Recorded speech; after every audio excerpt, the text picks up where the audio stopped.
సికింద్రాబాద్ అక్షర Vagdevi international పాఠశాలలో విషాదం నెలకొంది. చపాతీ రోల్ చేసుకుని తింటూ ఉండగా గొంతులు ఇరుక్కుపోయింది ఓ బాలుడికి. దీంతో ఆ బాలుడు మృతి చెందాడు.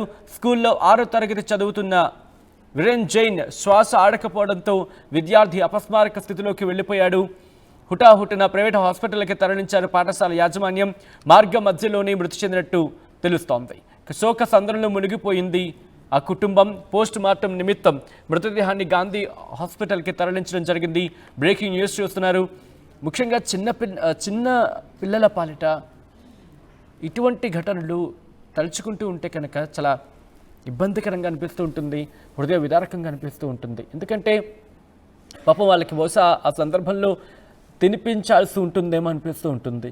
ఎందుకంటే చపాతీ రోల్ చేసుకొని సాధారణంగా ఉత్తరాదిన ఇటువంటి సందర్భాలు చూస్తూ ఉంటాం. ఎందుకంటే రోల్ చేసుకుని వాటిని వేటిలోనో ముంచుకొనో